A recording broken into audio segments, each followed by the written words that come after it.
The alarm screamed through the halls of Prometheus 7th.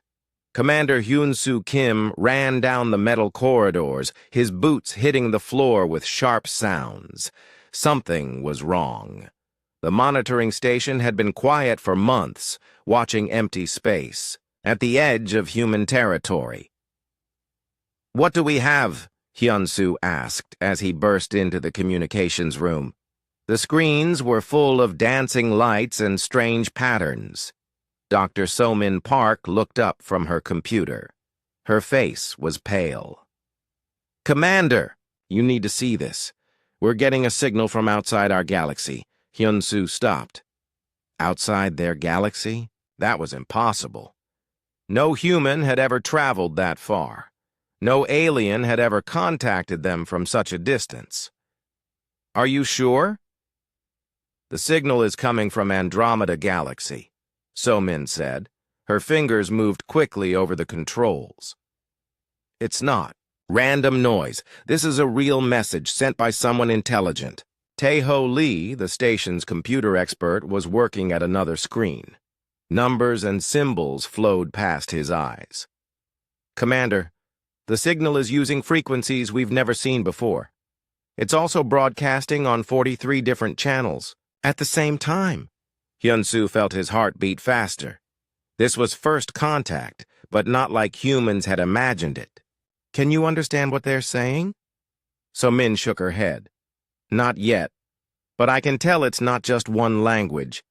There are many different voices, many different ways of speaking. It's like dozens of different species are all talking together." "Show me," Hyun-Soo said. The main screen lit up with wave patterns and frequency charts. Even without understanding the words, Hyun-Soo could hear something in the signal that made his stomach cold. It sounded desperate. It sounded afraid. "I need to work on this," So-Min said. "Give me a few hours and I might be able to translate some of it." Hyun-Soo nodded. "Do it. Tae-Ho, I want you to check everything twice. Make sure this signal is real." The next 3 hours felt like days. Hyun-Soo walked around the station, checking on his crew, but his mind stayed in the communications room. Outside the windows, space looked the same as always, stars scattered across the darkness like silver dust. But now he knew something was out there, trying to talk to them. When So-Min called him back, her hands were shaking. "I've translated parts of it," she said. "Commander, this is a distress call. Someone is asking for help." "From another galaxy?" "Yes, and it's not just one species. I found at least 12 different languages in this signal. They're all saying the same thing, but in different ways."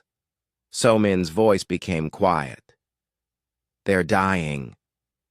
Hyun-Soo sat down hard. "Tell me what they said." So-Min touched her screen and words appeared in simple English. "To any who receive this message, we are the last survivors of the Andromedan Council. Our fleets are broken, our worlds burn. Something ancient has awakened, and it devours everything in its path." The room became very quiet. Only the soft hum of computers filled the air. "There's more," So-Min continued. "They call it the Devourers. It's some kind of machine intelligence that eats entire star systems. It's been moving through their galaxy for 10 years, destroying everything." Tae-Ho looked up from his computer. "Commander, I've been checking the signal strength. To send a message this far, they would need incredible power. More power than our entire fleet could generate." "What does that mean?" Hyun-Soo asked.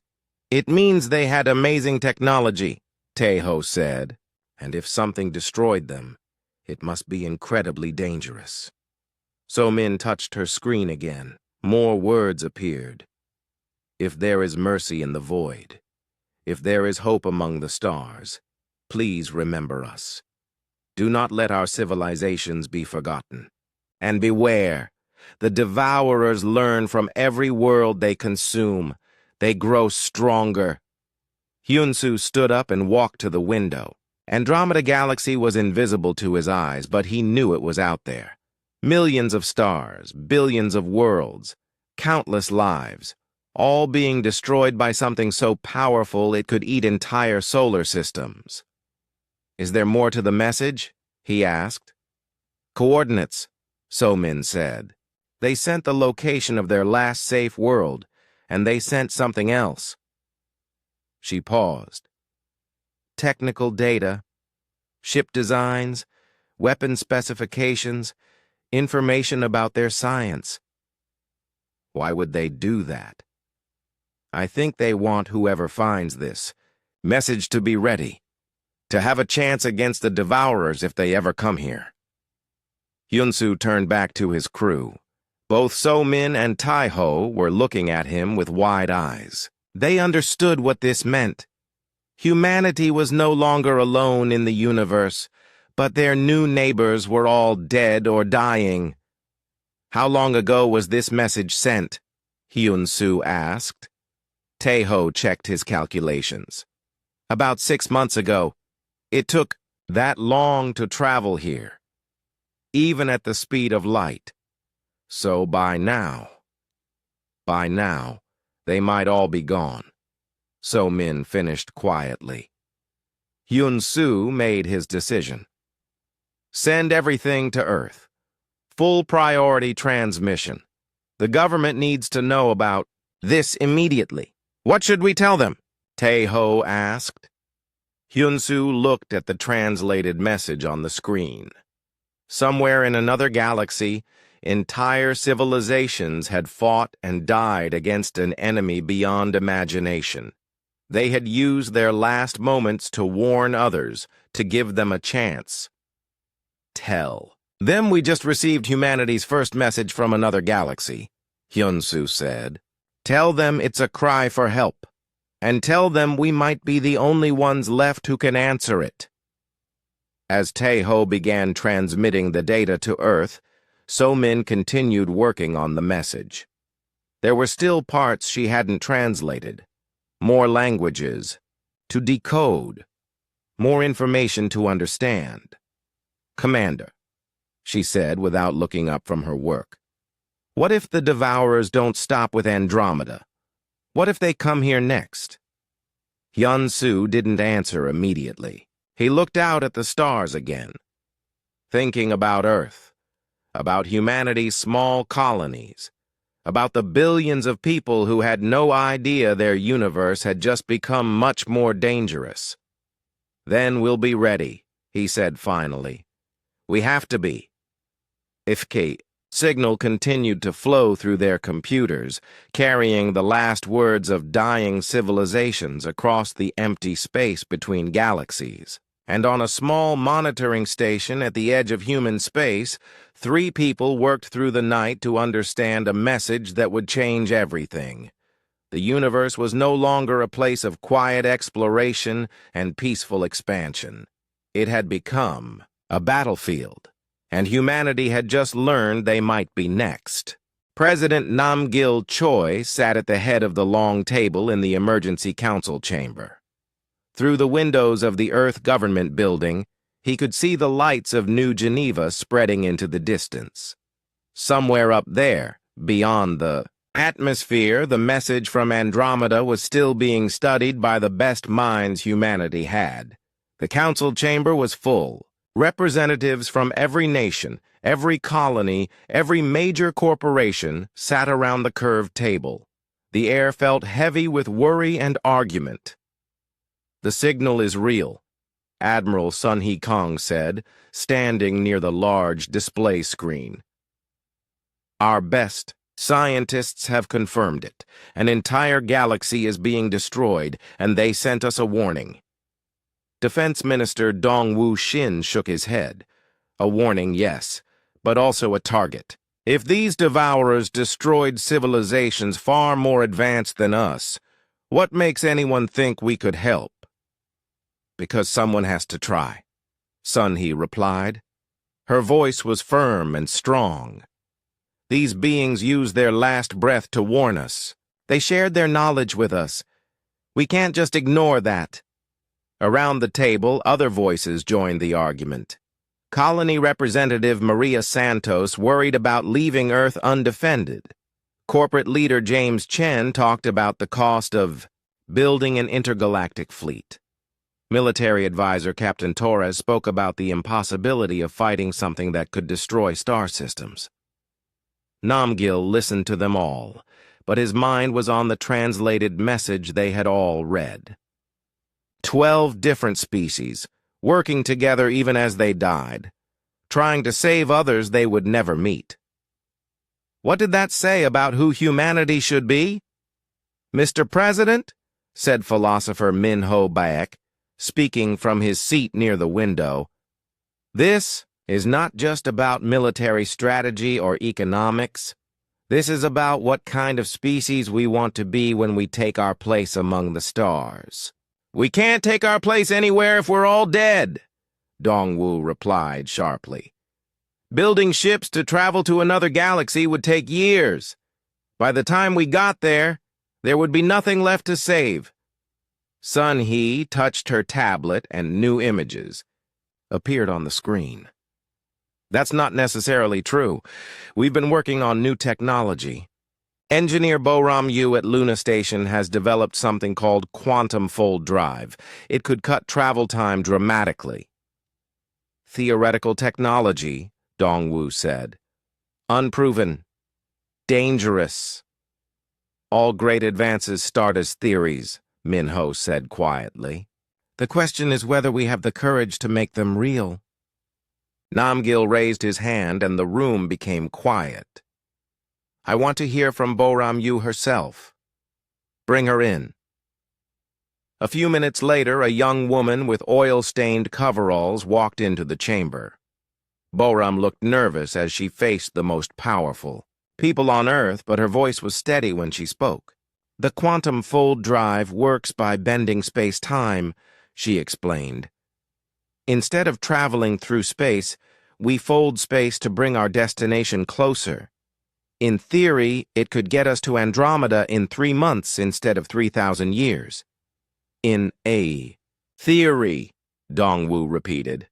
All of our technology was theoretical once, Boram said. The first fusion reactors, the first FTL drives, the first space elevators. We built them because people believed they could work. And how many ships could use this technology? Sun He asked. With our current production capacity, maybe 12 ships in the next 6 months. Each ship could carry about 2,000 people and their equipment. The room erupted in conversation again. Some council members thought 12 ships was nowhere near enough. Others thought it was far too many to risk on an impossible mission. 24,000 people, Namgil said, thinking out loud. That's what we're talking about sending into the unknown. 24,000 volunteers, Sun He corrected. I've already been contacted by over 100,000 people who want to join this mission. Scientists, soldiers, engineers, doctors, teachers. People who understand the risk and want to help anyway. Want to help or want to die gloriously? Dongwu asked. This isn't an adventure story. This is potential suicide. Maybe, Min-Ho said. But consider the alternative. If we do nothing and the devourers eventually come here, we die anyway. At least this way we die trying to save others. There's a third option, Dongwu argued. We use the knowledge in that message to build better defenses here. Make Earth into a fortress. When the devourers come, we'll be ready. And let everyone in Andromeda die while we hide? Sun He's voice had an edge to it. That's not the humanity I want to represent to the galaxy. Namgil stood up and walked to the window. Below, millions of people were going about their daily lives. They worked, they loved, they dreamed of the future. None of them knew that their government was deciding whether to risk everything on a mission to save strangers. Tell me about the volunteers, Namgil said without turning around. Sun He consulted her tablet. Scientists who want to study alien technology, doctors who want to help alien survivors, engineers who want to build something that matters, soldiers who swore an oath to protect the innocent, even if those innocent live in another galaxy. And their families agree to this? Many of the volunteers don't have families. Others have families who support their decision. And some... Sun-Hee paused. Some say this is too important to let family concerns stop them. Namgil turned back to the council. Bo-Ram, how sure are you that your quantum fold drive will work? The young engineer was quiet for a moment. 60% sure, Mr. President. Maybe 70%. But I'm 100% sure that if we don't try, we'll regret it forever. And if the mission fails, if all 12 ships and 24,000 people are lost, then we'll know we tried, Bo-Ram said simply. And maybe the data we send back will help Earth survive when the Devourers come here. The chamber fell silent again. Namgil looked around the table at the faces of humanity's leaders. Some showed fear, others determination, many showed both. I want to take a vote, Namgil announced. All in favor of approving the Andromeda mission. Hands began to rise around the table. Sun-Hee's hand shot up immediately. Minho raised his slowly but firmly. Bo-Ram, who technically couldn't vote, raised hers anyway. Other hands followed. Namgil counted. Opposed to the mission. Dongwu's hand rose along with several others. More hands than Namgil had hoped, but fewer than he had feared. Abstaining. The remaining hands rose. People who couldn't decide, who wanted more information, who felt the weight of the choice too heavily to choose. Namgil did his own count again, then announced the result. The motion passes by 14 votes. The Andromeda mission is approved. The chamber exploded with noise. Some people cheered, others argued. Many simply sat in shocked silence. They had just committed humanity to its greatest adventure and its greatest risk. Admiral Kang, Namgil said over the noise, you have 6 months to prepare a fleet. Choose your crews carefully. They're not just representing Earth anymore. They're representing every hope we have of being worthy of the stars. As the council, members filed out, arguing and planning and worrying, Namgil remained at the window. In 6 months, 24,000 human beings would climb into untested ships and travel farther than anyone had ever gone before. They would carry with them the hopes of Earth and the dreams of a dead galaxy. He just hoped it would be enough. The shipyards around Luna Station had never been so busy. Thousands of workers moved between the massive construction frames, building 12 ships unlike anything humanity had ever created. Each vessel was 3 kilometers long, designed to carry people and supplies across the vast emptiness between galaxies. Admiral Sun-Hee Kang walked through the main hangar of the flagship, watching the final preparations. The ship was called Indomitable, and it would carry the fleet's command staff and most advanced equipment. Around her, crews loaded everything from medical supplies to quantum computers. Admiral, called Captain Woo Jin Park as he approached. He was younger than she had expected when she chose him to command the flagship, but his record was perfect. More importantly, he had volunteered for the mission within hours of the announcement. Status report, Captain, Sun-Hee said. All 12. Ships are nearly ready. We're loading the last of the supplies now. The crews are eager to begin. Woo Jin paused. Admiral, we're getting more volunteer applications every day. We could fill 100 ships if we had them. Sun-Hee nodded. The response from humanity had been overwhelming. Not just soldiers and scientists, but artists who wanted to document first contact, teachers who wanted to share human knowledge, even children who wanted to help somehow.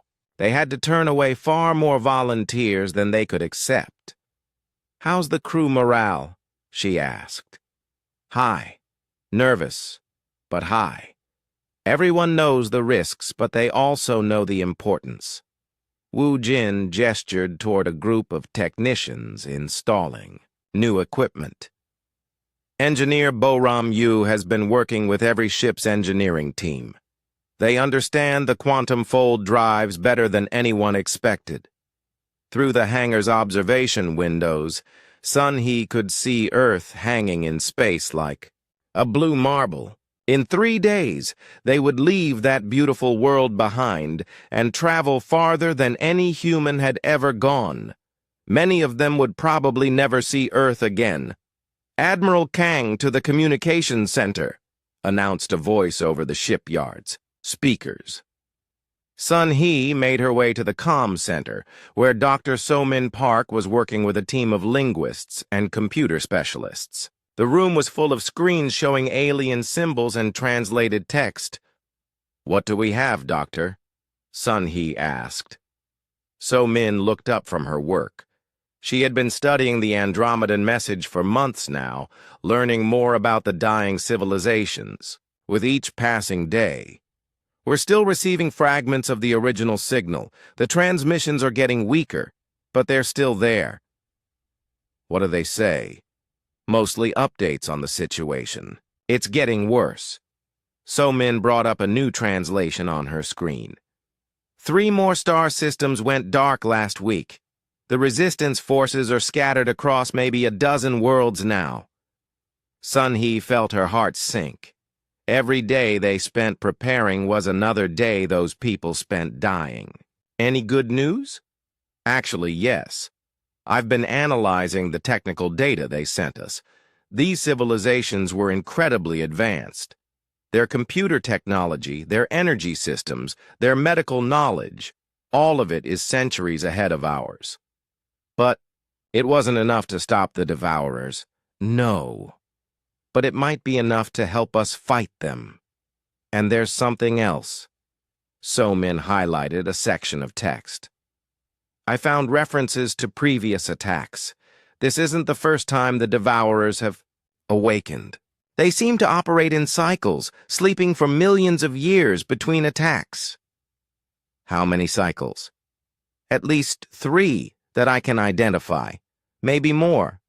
Each time they destroy most of the galaxy's civilizations, then go dormant again." Sun He studied the information. "So this is a pattern. They've done this before." "Yes. But here's the interesting part.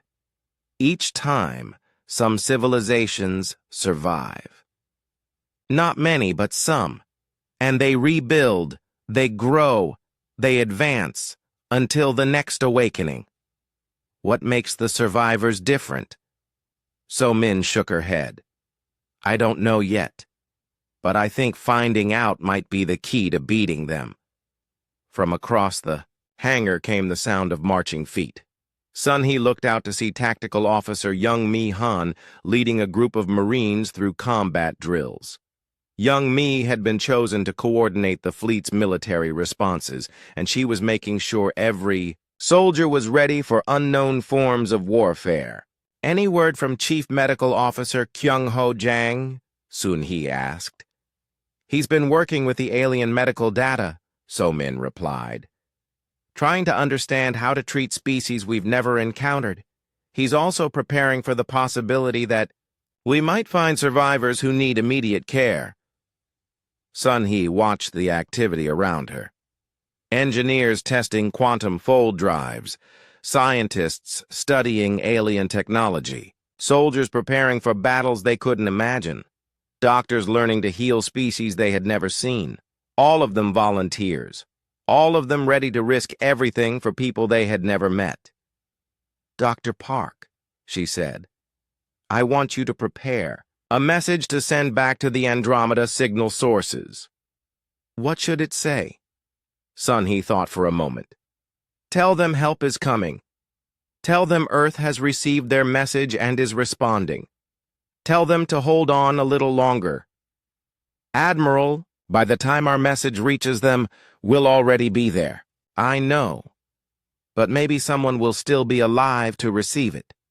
Maybe it will give them hope when they need it most. As So-min began composing the message, Sun-hee walked through the rest of the ship. In the medical bay, Kyung-ho was training nurses to use alien medical equipment. In the engineering sections, Bo-Ram was making final adjustments to the quantum fold drives. In the barracks, young Mi was briefing soldiers on what little they knew about devourer tactics. Every person on the ship had a job. Every job was essential, and all of it depended on technology that had never been tested over such distances. Admiral to all ships, Sun-hee announced over the fleet communication system. This is our final day of preparation. Tomorrow we make the jump to Andromeda Galaxy. We don't know what we'll find there. We don't know if we'll survive the journey. But we know why we're going. She paused, looking out at Earth one more time. Somewhere in the darkness between stars, entire civilizations are fighting for their lives. They sent us a message asking for help, not because they expected us to come, but because they hoped someone, somewhere, would care enough to try. Well, we care, and we're coming.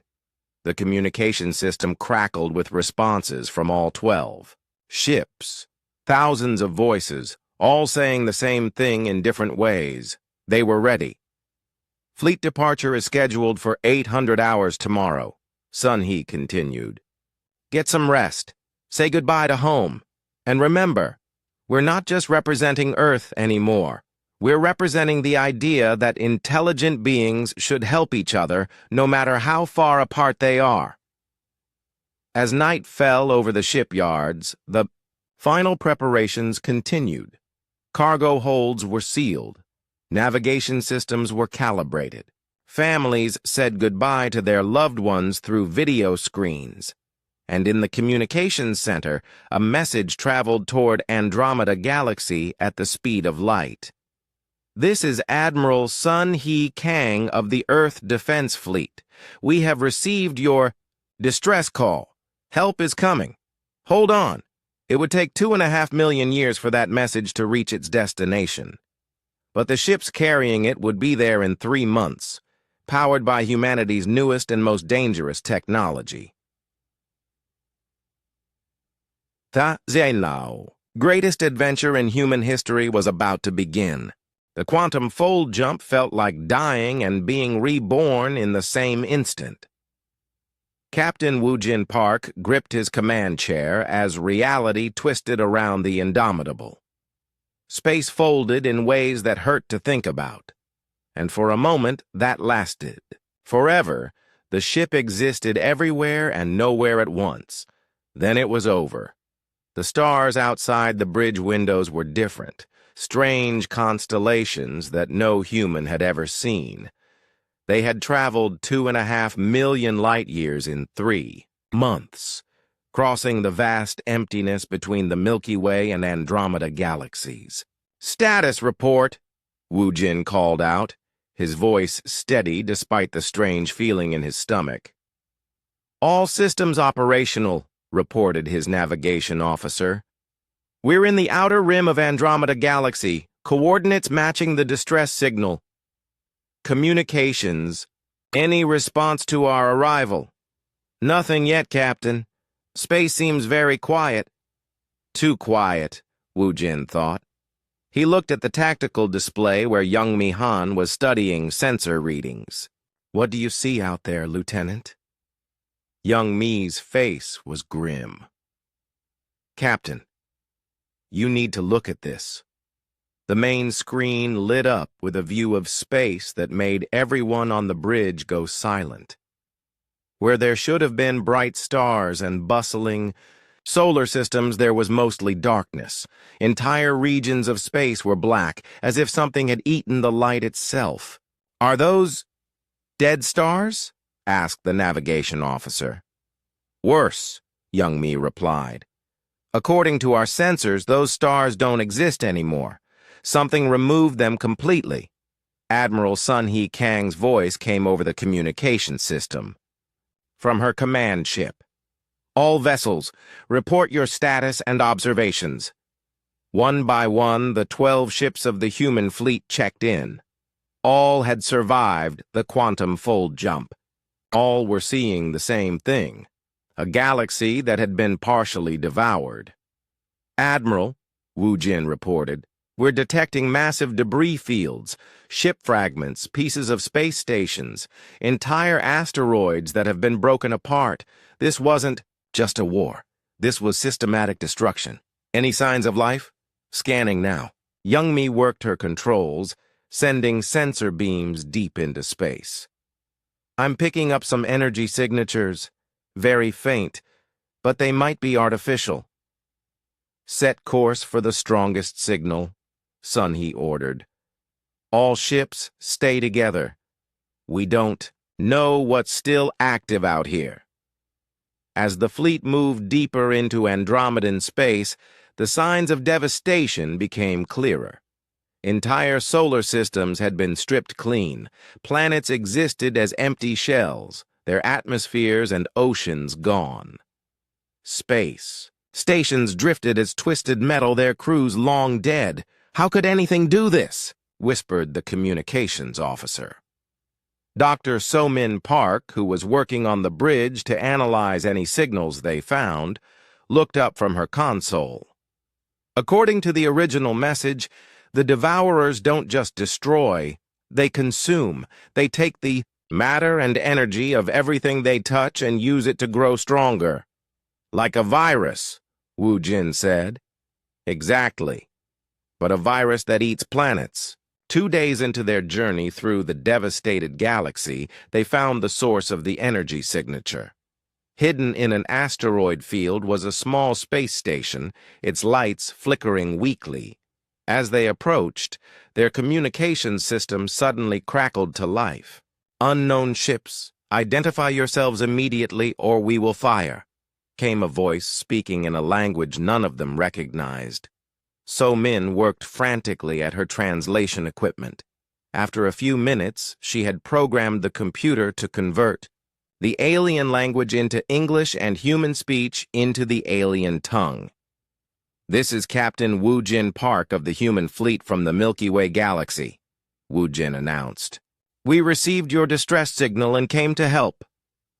The silence that followed lasted so long that Wu Jin wondered if the translation had failed.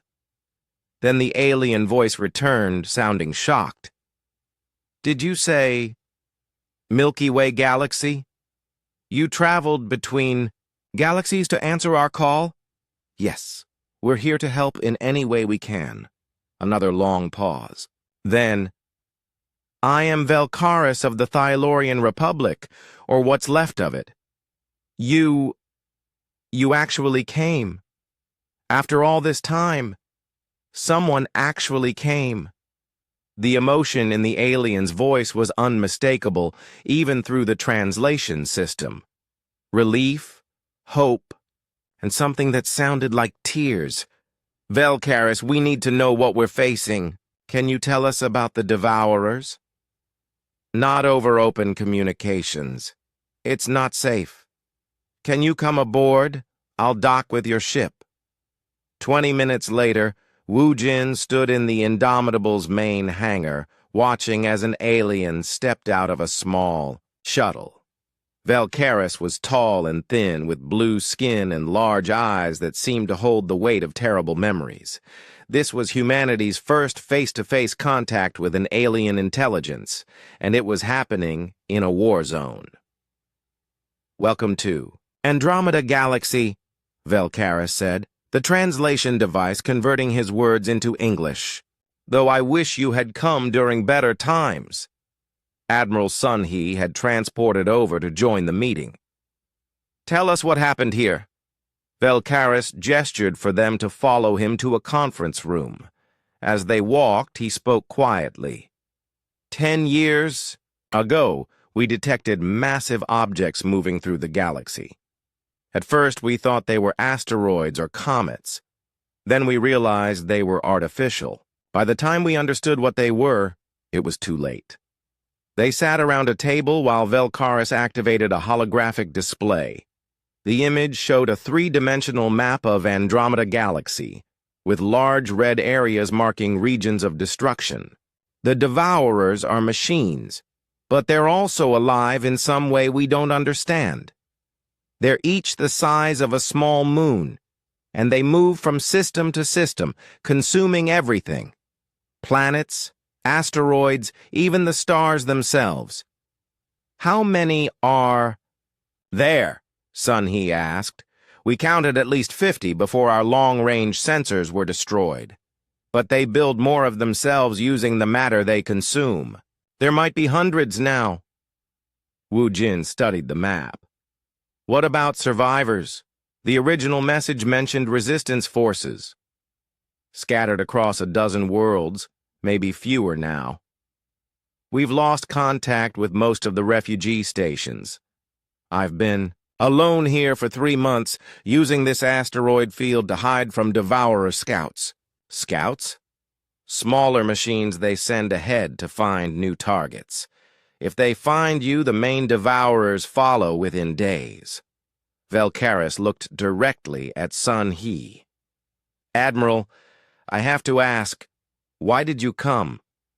Your species could have stayed safe in your own galaxy. Sun He was quiet for a moment. Because the message asked for help. Because letting people die when you could save them is wrong. Because someone has to try. Velkaris stared at her for a long time. In all my years, in all the civilizations I've known, I've never heard anyone say something like that. Most species help their own and ignore everyone else. We're not most species, Wu Jin said simply. No, Velkaris agreed. You're not. And that might be exactly what we need. He touched the holographic display and the image changed to show a single star system. There's a place called Sanctuary. It's where the last free peoples of Andromeda have gathered. If you can get us there, I can show you what we're really fighting. How far? Sun He asked. 2 weeks at your ship's maximum speed. But Admiral, you should know. The journey won't be safe. The space between here and Sanctuary is full of Devourer patrols.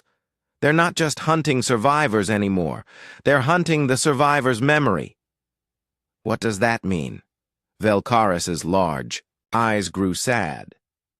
They don't just kill people. They study them first. They learn about their science, their culture, their history. Then they use that knowledge to hunt down everyone else from the same species. By the time they're done, it's as if those civilizations never existed at all. The room fell silent as the humans absorbed this information. They had come to fight an enemy. But this was something worse than an enemy. This was a force that didn't just destroy life. It erased it completely. Plot a course for Sanctuary, Sun He ordered, and tell all ships to be ready for contact with hostile forces. We didn't come this far to turn back now. As they prepared to leave the asteroid field, Velkaris stood at the bridge windows looking out at the human fleet. 12 ships, he said quietly to Wu Jin. 12 ships against an enemy that destroyed 1,000 civilizations. It's not about the ships, Wu Jin replied. It's about the people in them, and the people we're trying to save. The fleet began moving deeper into Andromedan space, carrying humanity toward its first battle among the stars. Sanctuary was hidden inside a nebula that glowed with soft purple light. As the human fleet followed Velkaris through the twisting gas clouds, Captain Wu Jin Park could hardly believe what he was seeing on the main screen. Ships. Hundreds of them, maybe thousands, all gathered around a massive space station that looked like it had been built from the pieces of a dozen different civilizations. Some vessels were sleek and silver. Others were organic-looking and seemed to pulse with their own life. Many showed signs of battle damage, hull breaches sealed with emergency patches, weapon systems jury-rigged from salvaged parts. "Welcome to the last free port in Andromeda Galaxy," Velcaris said as their shuttle approached the station. "Home to anyone willing to fight the Devourers." Admiral Sun He Kang stood beside Wu Jin on the bridge, watching the incredible sight. "How many species are represented here?" 43 at last count, Velcaris replied, though some species are down to just a few individuals. The crystalline Resonari, the gas giant Nephilim, the ancient artificial beings called Keepers, all the survivors ended up here. As their shuttle docked with the station, Wu Jin felt the weight of history. This was humanity's first time meeting multiple alien civilizations, and it was happening in the shadow of galactic extinction. The docking bay was enormous, filled with beings that looked like they belonged in dreams. Tall, graceful creatures, with skin that shifted colors. Floating entities that seemed to be made of living crystal. Mechanical beings whose bodies were clearly artificial, but whose movements showed intelligence and personality.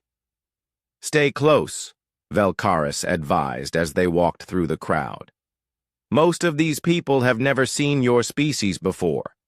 They're curious, but also very nervous about strangers." They were led to what Velcaris called the council chamber, a vast circular room where representatives from dozens of species gathered to plan their resistance. At the center was a holographic display showing the current state of Andromeda Galaxy, far too much of it colored in the red of Devourer-controlled space. A creature that looked like a living crystal formation approached them. Its voice came from harmonic vibrations that the translation system converted to words. "I am resonance of distant stars, speaker for the crystalline Resonari. You are the beings from the far galaxy who answered our call?" "We are," Sun He replied. "Admiral Sun He Kang of the Human Earth Defense Fleet." The crystal being's colors shifted to what Velcaris explained was a display of amazement. "You brought only 12 ships?" "It's all we could build in the time we had," Wu Jin said. "But our ships carry 24,000 volunteers," a new voice spoke from across the room. "Volunteers?" This came from something that looked like a floating jellyfish the size of a small building. "You mean they were not ordered to come? They chose to?" "Yes," Sun He confirmed. "Every person in our fleet asked to be here." The chamber fell silent. Then the jellyfish creature, which Velcaris identified as a Nephilim called Current in Deep Waters, spoke again. "In 4 billion years of existence, I have never heard of an entire military force composed of volunteers for a mission this dangerous."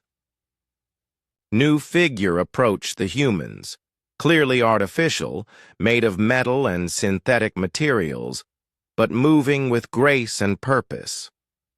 "I am designated Keeper of Ancient Memory," it said. "My kind has existed for 6 million years.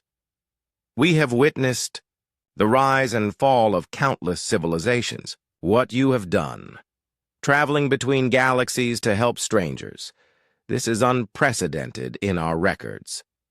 Dr. So-Min Park, who had accompanied the diplomatic party, stepped forward. "We've been studying the technical data you sent with your distress call. Your technologies are far more advanced than ours. If you couldn't stop the Devourers, how can we help?" Keeper of Ancient Memory's optical sensors focused on her. Advanced technology was not enough. The Devourers learn from every civilization. They consume our weapons, our defenses, our strategies. They adapted to all of them. "Then what makes you think we can do better?" young Mihan asked. She had come as the fleet's tactical advisor. "Because you're new," said Resonance of Distant Stars. "The Devourers have consumed the knowledge of thousands of species from this galaxy, but they know nothing about your methods, your thinking, your way of fighting." Current in deep waters drifted closer. "More than that. You bring something we lost long ago, the willingness to risk everything for others. Most of our alliance, formed from necessity. Our species work together because we have no choice. But you came here by choice." Over the following days, the humans learned about their new allies. The Resonari could manipulate energy in ways that seemed impossible, turning starlight into solid barriers or converting heat into gravity fields. The Nephilim understood biological systems so completely they could redesign living creatures in real time. The Keepers possessed knowledge of time manipulation, able to slow or accelerate the flow of time in small areas, but despite their incredible abilities, they were losing. The Devourers were too numerous, too adaptable, too relentless. "Show them the recordings," Keeper of Ancient Memory said during one of the strategy meetings. The holographic display changed to show a battle from 6 months earlier. Human observers watched in horror as massive biomechanical creatures the size of mountains tore apart an entire star system. The Devourers moved like living things but were clearly artificial. They flowed across space like oil, surrounding planets, and consuming them in minutes. "They don't just eat matter," explained Velcaris. "They absorb information. Every creature they consume adds to their knowledge. Every technology they encounter gets incorporated into their design."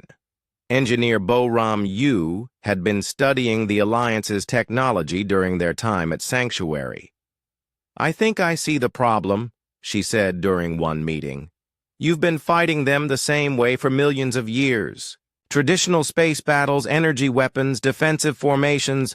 But what if we tried something completely different, such as," asked Current in Deep Waters. "Your species have incredible individual abilities, but you've never really combined them effectively. The Resonari manipulate energy, the Nephilim control biology, the Keepers work with time. What if we integrated all of that with human tactical innovation?" Human tactical innovation? Resonance of Distant Stars' colors shifted to curiosity. Young Mi-Han activated her tablet, showing tactical displays. "Humans have been fighting wars for thousands of years. We've developed strategies for fighting enemies that are bigger, stronger, and more numerous than we are. Guerrilla warfare, misdirection, hitting weak points instead of strong ones." "The Devourers have no weak points," Velcaris said. "Everything has weak points," Young Mi replied. "We just have to find them." Chief Medical Officer Kyung-Ho Jang had been working with alien healers to understand Devourer physiology from the few samples they had recovered. "I've been studying the biological components in Devourer technology. They're incredibly complex. But complexity can be a weakness. If we could introduce the right kind of biological interference—" "You want to give them a disease?" Current in Deep Waters asked. "Not exactly. More like a software virus, but one that targets their biological systems. If the Nephilim could help us design it, and the Resonari could deliver it using energy manipulation, and the Keepers could accelerate its effects using time distortion. A combined attack using multiple alien technologies guided by human strategy, Keeper of Ancient Memory, said.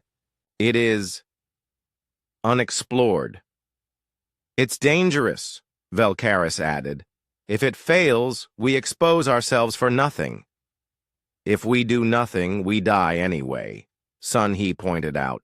At least this way, we die trying something new. The Alliance spent 2 weeks planning their first combined operation. The target was a small devourer harvesting operation in a nearby system, a chance to test their new tactics without risking everything. As the mixed fleet of human and alien ships prepared to depart Sanctuary, resonance of distant stars approached Sun He on the station's observation deck. "Admiral, I must ask, why do your people care so much about our survival? You never knew we existed until a few months ago." Sun He looked out at the stars, thinking about Earth and the billions of humans who had supported this mission. "Because we've all looked up at the night sky and wondered if we were alone. Now we know we're not. How could we let that knowledge die with us? And if this mission fails, if humanity is destroyed for helping us, then we'll have died as the kind of species we want to be," Sun He said simply. "And maybe that's worth more than survival." The crystal being's colors shifted through patterns so men had learned indicated deep thought. "You know, Admiral, in all our histories, in all our legends, we have stories of heroes who sacrifice themselves for others. But we always thought they were myths. Maybe they were just waiting for the right moment to become real," Sun He replied. The combined fleet left Sanctuary the next day, carrying the hopes of 43 species and the untested strategies of the newest members of the galactic community. Humanity was about to prove whether their way of thinking could make a difference in a war that had already consumed an entire galaxy. The Devourer harvesting operation around Cathera Prime was like watching a planet being eaten alive. The massive biomechanical creature, easily the size of Earth's moon, had wrapped itself around the small world like a cancer. Streams of matter flowed from the planet's surface into the Devourer's body as it consumed everything: rocks, atmosphere, even the planet's magnetic field.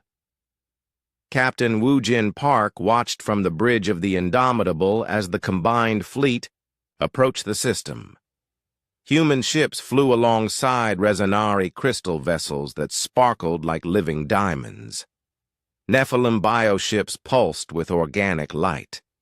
Keeper vessels moved with perfect geometric precision. It was the first truly integrated alien fleet in galactic history. "All ships, this is Admiral Kang," came Sun He's voice over the communication system. "Remember, this is a test of our new tactics. Stay coordinated and watch for my signal. Young Mi." Han studied her tactical displays from her position on the bridge. "Captain, the Devourer is definitely aware of us. It's releasing smaller units, scout ships, maybe defense drones." On the screen, dozens of objects detached from the main Devourer body. They were sleek and fast, moving toward the Alliance fleet, with obvious hostile intent. "Here we go," Woojin muttered. "All hands, battle stations." The first phase of the attack belonged to the Resonari. Their ships moved forward in perfect formation, and suddenly space itself began to sing. The crystal beings manipulated light and energy, creating barriers that caught the Devourer scouts like flies in amber. Some were destroyed instantly, while others found themselves trapped in fields of solid light. "Phase 2, Sun He announced. Now the Nephilim ships moved forward, releasing clouds of biological agents that had been specially designed by their scientists, working with Chief Medical Officer Kyung-ho Jang. The agents spread through space, like living fog, seeking out the specific biological components that the Devourers used to integrate technology and biology. "Biological warfare," Velkaris said from his position on the bridge. "We tried this before, but never with such precise targeting." "That's where human medical knowledge made the difference," Woojin replied. "Kyung-ho spent weeks learning how Devourer biology works, He found vulnerabilities we missed. The Keeper ships activated their time manipulation technology, accelerating the biological agents so they would work hundreds of times faster than normal. What should have taken hours happened in minutes. On the main screen, they could see the effect. The smaller Devourer units began to shudder and lose cohesion. Their perfect integration of organic and mechanical parts started to break down as the biological virus attacked their systems. "It's working," Youngmi reported with excitement. "The biological interference is spreading through their network." But the main Devourer was far from defeated. The massive creature released itself from the dying planet and began moving toward the fleet with frightening speed. As it approached, its surface rippled and changed, adapting to counter the biological attack. "They're learning," Keeper of Ancient Memory reported from his ship. "The main unit is developing immunity to the biological agents." Phase 3, Sun He, ordered. "All human ships, implement attack pattern Delta." This was purely human strategy. Instead of engaging the massive Devourer directly, the human ships spread out and began attacking its support systems. They targeted the energy flows between the main body and its smaller units. They disrupted the communication networks that coordinated its responses. They attacked weak points that no one had ever thought to target before. "You're not trying to destroy it," Velkaris realized. "You're trying to confuse it." "Exactly," Wu Jin confirmed. "The Devourers are used to fighting enemies who attack. Their strongest points. We're attacking their assumptions instead." The tactic worked. The massive Devourer began to show signs of coordination problems. Its movements became less precise. Its responses to threats became delayed and sometimes contradictory. "Now," Sun He announced, "all ships, combined assault on the primary target." What happened next was like watching a symphony of destruction. Resonari ships created energy spears that could pierce through any material. Nephilim vessels released swarms of biological constructs that ate through Devourer armor.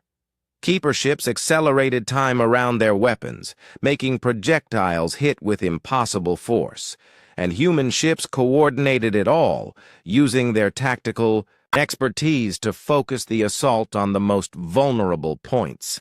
The Devourer fought back with weapons that defied understanding. It fired beams of pure entropy that aged whatever they touched. It released gravity waves that twisted space itself. It deployed nanoswarms that tried to disassemble the Alliance ships molecule by molecule.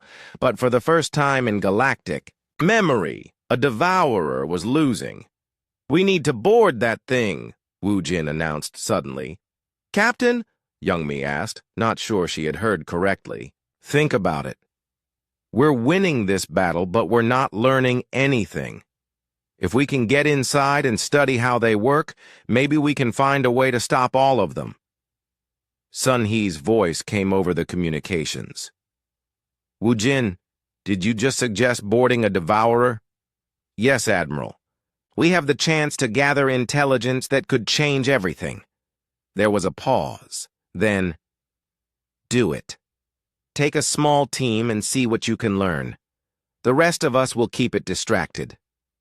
Wu Jin selected a boarding party that included young Mi, Han for tactical expertise, 2 human marines, Velkaris as their guide to alien technology, and a Resonari engineer who could interface with energy-based systems. They launched in a small shuttle, using the chaos of the battle to approach the Devourer's surface. The surface of the creature was like nothing they had ever seen. It wasn't solid metal or organic tissue. It was something that shifted between both states. Corridors formed and dissolved as they moved through them. Walls that looked mechanical suddenly showed signs of biological activity. "This isn't a machine," Velkaris whispered as they made their way deeper inside. "This isn't alive either. It's something in between." They found what looked like a command center, a vast chamber filled with pulsing lights and flowing data streams. At the center was something that might have been a brain, if brains were made of crystal and metal and living energy. Young Me was studying the tactical displays when she noticed something strange. "Captain, look at this. These aren't just battle plans. These are preservation protocols." "What do you mean?" "The Devourer isn't just destroying the civilizations it encounters. It's recording them. Every species, every culture, every piece of knowledge. It's all being stored here." Velkaris activated his translation equipment and began analyzing the data streams. She's right. Everything the Devourers have consumed is still here, preserved in quantum storage matrices. "But why?" Wu Jin asked. Before anyone could answer, the chamber around them suddenly shifted. The walls became transparent, revealing the vast interior of the Devourer. And everywhere they looked, they saw the preserved memories of dead civilizations.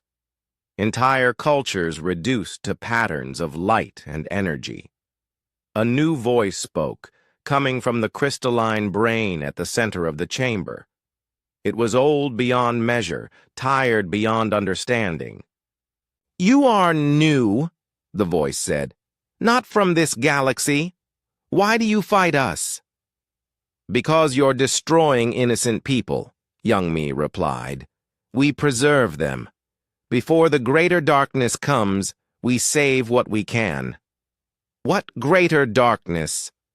"The chamber filled with images, vast entities of pure void, things that existed outside normal space and time, forces that didn't just destroy matter and energy, but erased the very possibility of their existence. They return every few million years," the Devourer consciousness explained. "The Void Shepherds. They unmake reality itself. We were created to preserve something, anything, before they arrive." Wu Jin felt his blood run cold. "When do they return?" "Soon. Very soon. This is why we must work quickly. Every moment we delay, more knowledge is lost forever." "There has to be another way," Velkari said. "Some way to preserve civilizations without destroying them." "There is no other way. We have tried for millions of years. This is the only method that works." But young Mai was studying the preservation systems with a tactical eye. "Captain, I think there might be another way. These storage systems, if we could modify them..." The battle outside was reaching its conclusion. The Alliance fleet had damaged, the Devourer beyond repair, but the creature was not trying to escape. Instead, it was trying to complete its mission, to preserve the knowledge of Cathara Prime before its own destruction. "We have to get back to the fleet," Wu Jin ordered. "We need to share what we've learned." As they made their way back to the shuttle, the Devourer's voice followed them. "New ones, you have seen the truth. When the Void Shepherds come, you will understand. You will help us preserve what matters." "Maybe," Wu Jin said, "but maybe we'll find a better way."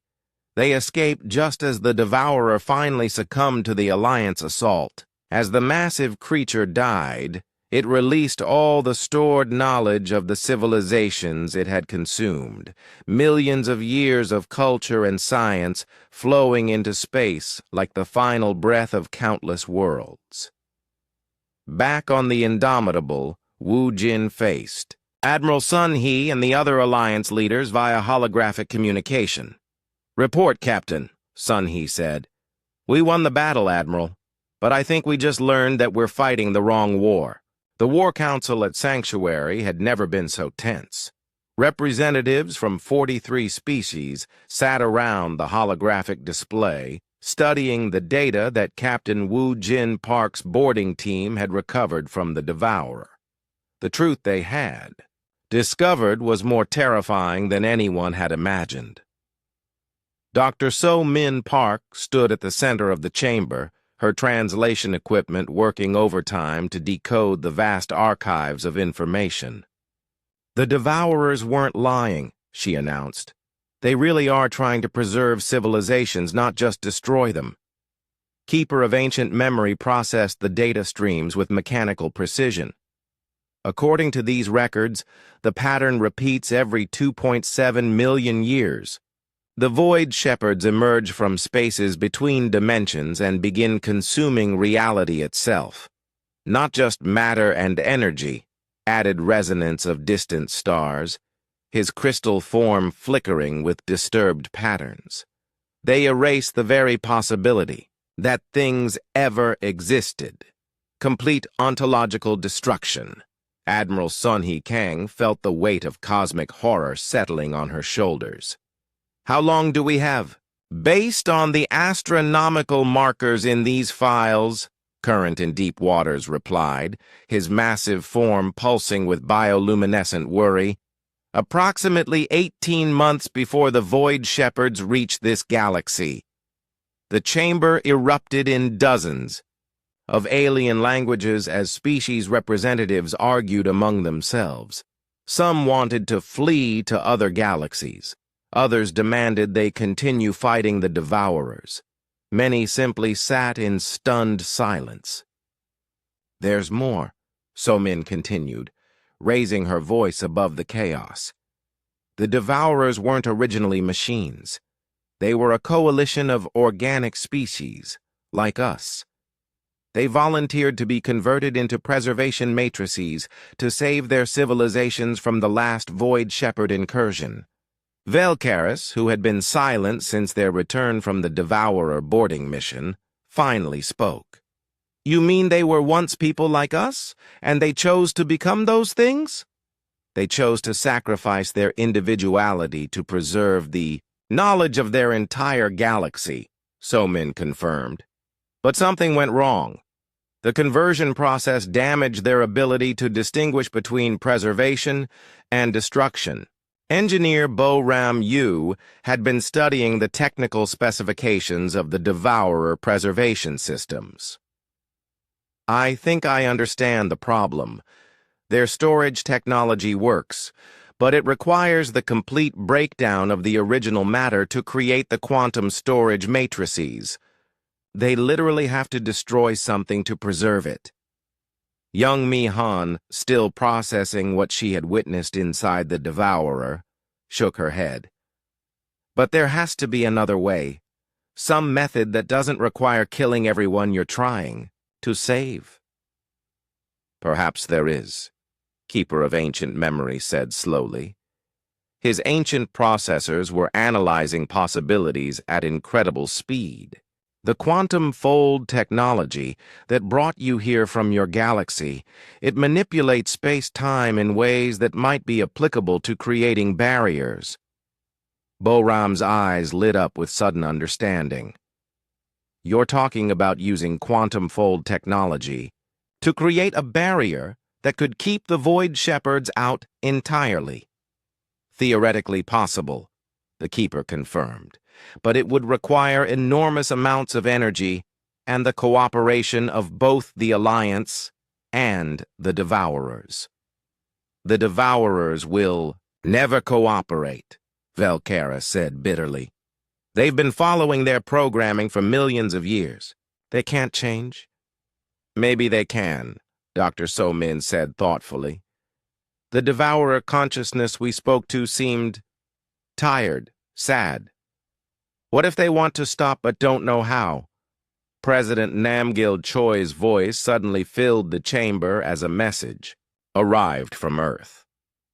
The time delay meant his words were several hours old, but they carried the weight of humanity's decision. "Admiral Kang, we've received your reports about the Void Shepherds. The Earth Council has voted unanimously. We authorize any action necessary to protect not just humanity, but all intelligent life in the universe. You have our complete support." Sun Hee felt a surge of pride in her species. Even facing cosmic-level threats, humanity was choosing to help others rather than retreat to safety. "There's something else," Boram said, her mind racing through technical possibilities. "If we could modify the Devourer preservation technology to work without destroying the originals, we could create a backup of our entire galaxy, even if the Void Shepherds break through the barriers. Something would survive." "You're talking about creating a duplicate galaxy," Current in Deep Waters observed. "Not duplicate, preserved. A quantum storage matrix large enough to hold the patterns of every living being, every world, every star. If the worst happens, we could rebuild everything from the stored patterns." Keeper of Ancient Memories optical sensors focused on Boram, with something approaching excitement. "The energy requirements would be enormous. We would need the cooperation of every advanced civilization in the galaxy, plus the Devourer's existing infrastructure." "Which brings us back to the central problem," Young Mi pointed out. "How do we convince ancient machines to change their programming?" Chief Medical Officer Kyung-ho Jang, who had been analyzing the biological components of Devourer technology, spoke up.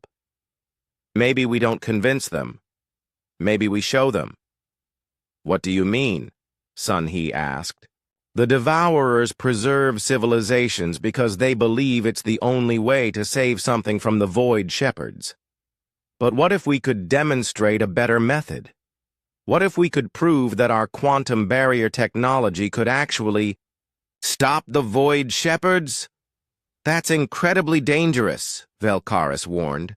"If we're wrong, if the barriers fail, then everything is lost." "Everything's lost anyway if we do nothing," Wu Jin replied. "At least this way, we're trying something new." Over the following weeks, the greatest minds in the galaxy worked together on an unprecedented project. Human engineers collaborated with Keeper technicians to design quantum fold barriers that could exist on a galactic scale. Resonari energy manipulators worked with Nephilim biospecialists to create hybrid technologies that combined the best of both approaches. Dr. So Min worked tirelessly to establish communication protocols with other Devourer units. Most ignored her attempts, but a few seemed willing to listen. The boarding mission had apparently caused ripples through their collective consciousness. "I've made contact with 3 separate Devourer units," she reported during one planning session. "They're confused by what happened at Cathara Prime. Our presence has introduced new variables into their programming." "Can you arrange a meeting?" Sun He asked. "Maybe. But Admiral, you should know. The Devourers are reporting strange readings from the galaxy's edge. The Void Shepherds may be arriving ahead of schedule. The holographic display updated to show new data from long-range sensors. Dark regions were appearing at the galaxy's rim, areas where space itself seemed to be dissolving." "How long?" Sun He asked, though she dreaded the answer. 6 months, maybe less." The chamber fell silent as the reality sank in. They had months to accomplish what should take years. They had to convince ancient enemies to become allies, develop technology that had never been tested, and implement it on a scale that defied imagination. "We're going to need help," Sun He said finally. "Not just from the species here, but from everyone still alive in this galaxy. Every ship, every scientist, every engineer. That's millions of civilizations," Velkaris pointed out. "Many of them don't even know the Devourers exist yet." "Then we tell them," Young Mi said simply. "We broadcast the truth to everyone. Let them decide if they want to help save their galaxy. And if they don't believe us?" Boram was working at her engineering station, designing transmission protocols that could reach every inhabited system in the galaxy. "Then we show them the proof. We start building the barriers and let them see that it's possible. We're really going to try this, Sun-Hee said, more to herself than anyone else. We're going to attempt to save an entire galaxy. Keeper of ancient memories, voice carried a tone of something that might have been wonder. In 6 million years of existence, I have never witnessed anything like this. A species that traveled between galaxies to help strangers, and now proposes to save everyone. It's what we do, Wu Jin said with a slight smile. We help.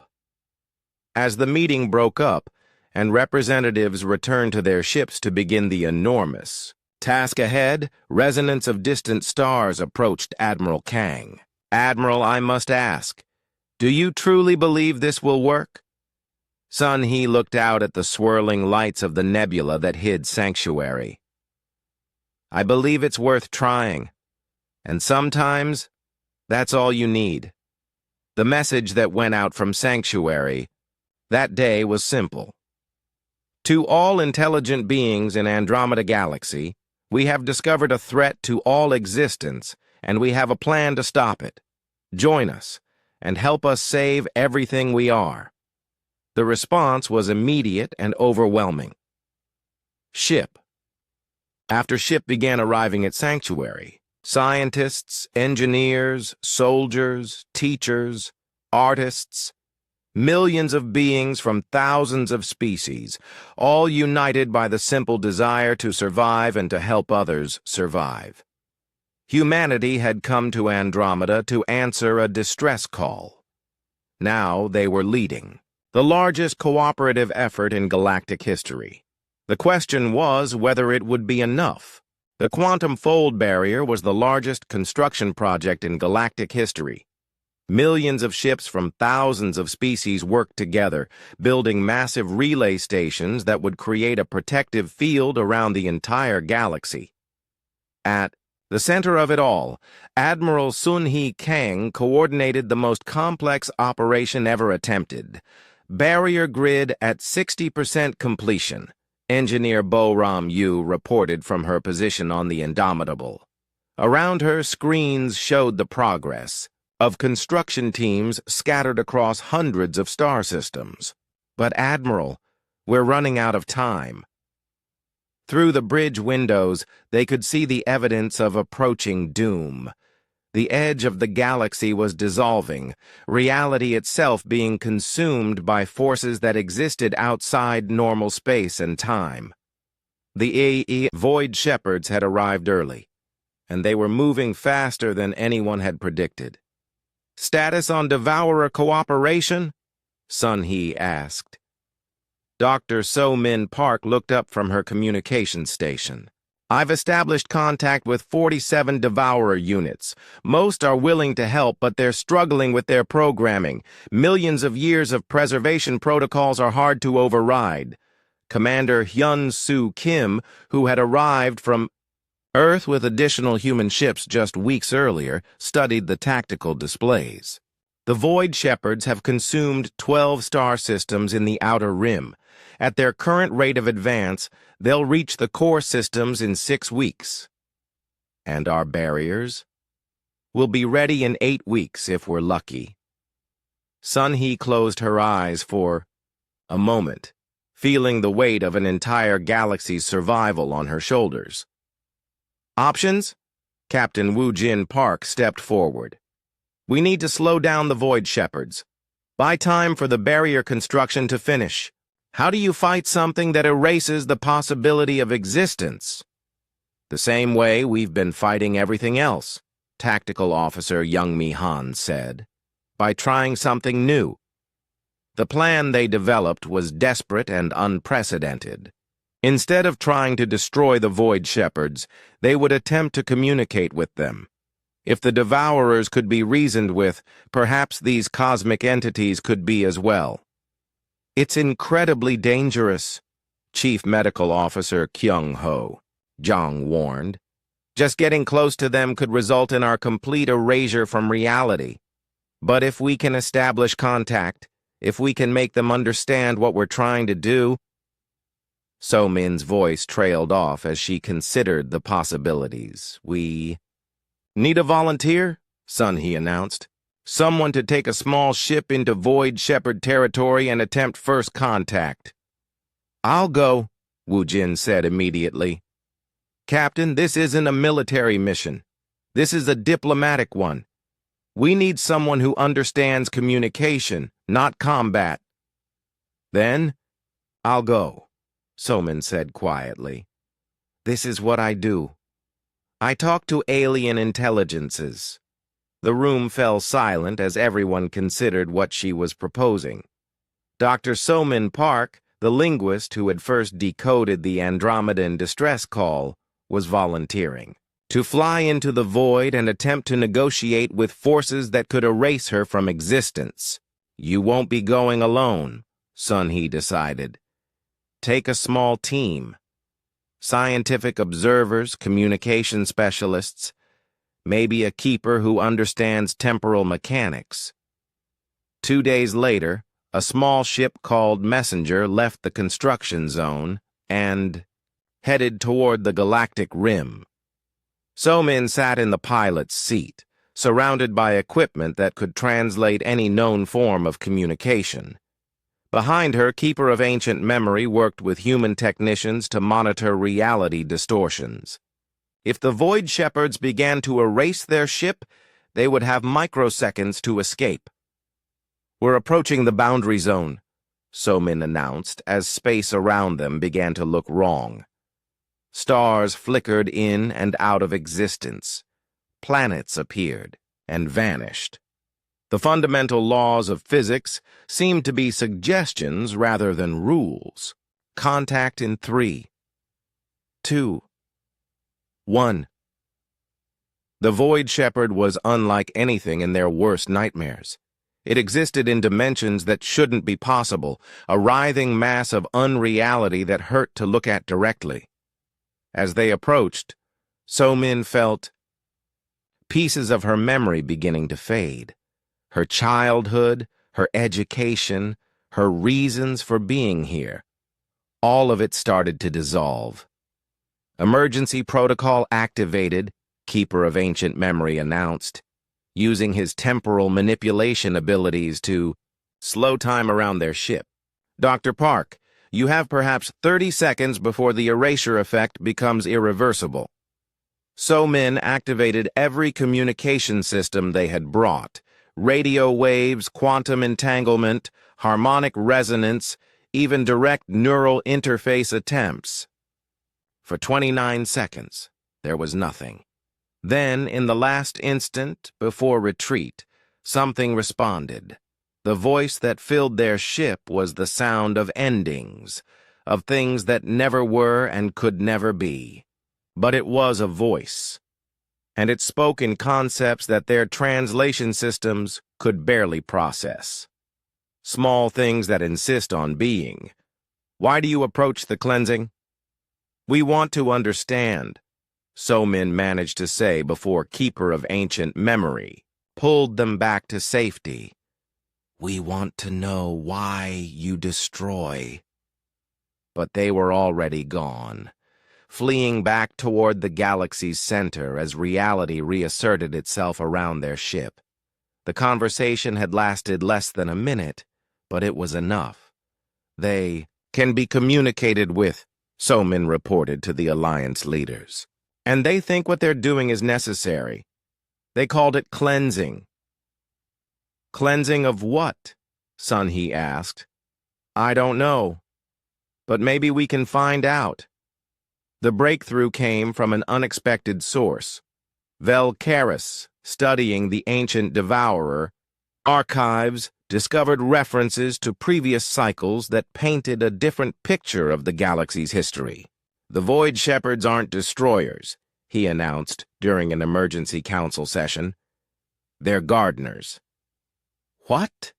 Multiple voices asked simultaneously. According to these records, the universe goes through cycles of growth and decay. Civilizations rise, expand, and eventually become stagnant. The Void Shepherds appear to clear away the old, making room for new forms of life to emerge. "That's insane," Young Mi said. "They're committing genocide on a cosmic scale. To them, they're preventing universal stagnation." But here's the key. The cycles are supposed to be much longer. Something has been accelerating them. Keeper of Ancient Memory processed this information at incredible speed. If the cycles have been artificially shortened, then the Void Shepherds may be responding to false signals. They believe the galaxy is ready for renewal when it actually still has millions of years of natural development ahead. So if we could prove to them that this galaxy is still young, still growing, still producing new ideas, they might stop the cleansing, So Min finished. The evidence they needed was all around them. The Alliance itself was proof that the galaxy was still capable of growth and change. Humanity's arrival had sparked innovations and cooperation that had never existed before. Species that had been enemies for millions of years were working together. Technologies that had never been combined were creating new possibilities. "We need to show them," So Min said with growing excitement. "Not just tell them, but demonstrate that this galaxy is still evolving, still growing." The quantum fold barriers were 70% complete when So Min made her second journey to the galactic rim. This time, she wasn't alone. Representatives from every major species in the Alliance accompanied her, along with examples of their greatest achievements and their newest innovations. The Void Shepherd that met them was the same entity as before, but this time, So Min was prepared. "We want to show you something," she said as reality began to waver around their ship. "Show the Ancient Ones what small things think they know." The voice carried amusement that felt like the heat death of stars. "Show you that we're not finished growing, that this galaxy still has new things to create." What followed was the strangest diplomatic exchange in history. As space and time twisted around them, the Alliance representatives demonstrated their technologies, their art, their music, their mathematics. They showed the Void Shepherd how different species had learned to work together, how conflicts had been resolved, how new ideas emerged from the combination of old ones. The Resonari sang harmonies that painted light across dimensions. The Nephilim showed biological constructs that lived in ways that defied classification.